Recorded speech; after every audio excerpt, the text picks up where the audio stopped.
Et la semaine passée, j'ai écrit dans la presse, là, j'ai fait une chronique sur les gens qui croient à QAnon, une théorie du complot américaine qui déborde un peu partout ailleurs.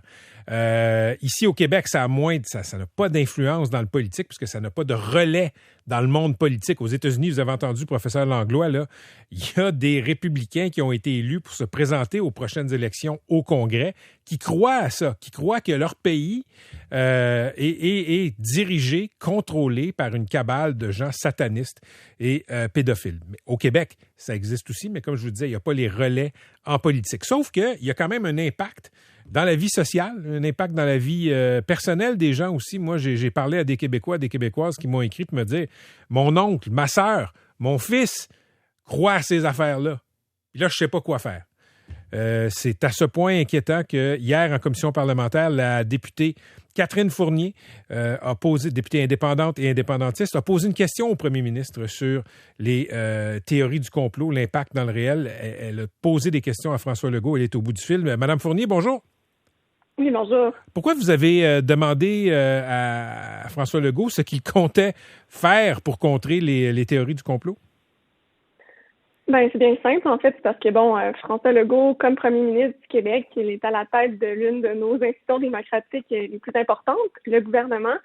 Puis, j'ai l'impression qu'il y a beaucoup de cette explication, en fait, de la popularité grandissante des théories du complot qui vient du fait qu'il y a un grand nombre de citoyens qui ont perdu confiance dans les institutions démocratiques officielles, donc que ce soit le gouvernement, les médias, la science de façon générale.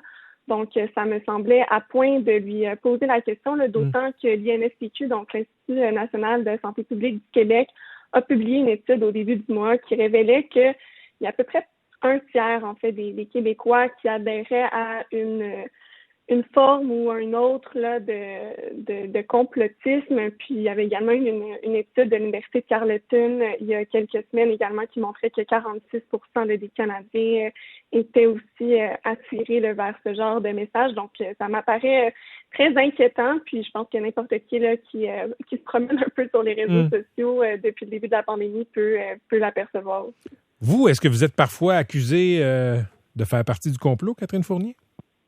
Je vous dirais que depuis mes questions d'hier, particulièrement.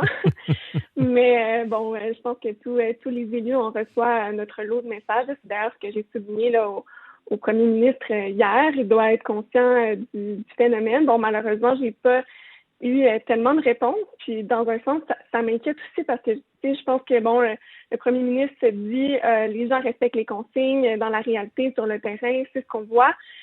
C'est vrai, mais c'est quelque chose qui est plus profond que ça. Tu sais, ça va au-delà de la question du port du masque, là, par exemple, parce que le danger avec ce genre de théorie, c'est que ça peut commencer par des choses très banales. Donc, quelqu'un qui va remettre en question une décision du gouvernement, ce qui est légitime par ailleurs. Là, on a le droit de questionner, on a le droit d'avoir du scepticisme là, à l'égard des décisions gouvernementales. Mais quand ça ouvre la porte à questionner la science, c'est là que ça devient problématique. Puis donc, les gens qui commencent avec des remises en question de la sorte vont, par exemple, peut-être s'abonner à des pages sur les réseaux sociaux qui vont relayer ce genre d'informations-là. Puis là, le discours va s'élargir peu à peu. Donc, c'est là qu'il y a certaines personnes qui, malheureusement, ont des vulnérabilités et qui vont être en proie, dans le fond, à ce genre de discours-là. Il y a des influenceurs, en fait, qui vont en profiter pour essayer donc d'influencer ces gens-là. Puis je pense que le gouvernement, comme responsable de la cohésion sociale, a une immense responsabilité en fait à jouer à cet égard-là. Très bien, merci beaucoup, Mme Fournier. Merci beaucoup, M. Lagacé. Catherine Fournier est députée indépendante et indépendantiste de Marie-Victorin. QAnon, c'est la théorie du complot à la mode. Et qui est un peu plus sombre, je vous le dis, que la théorie du complot selon laquelle la Terre est plate.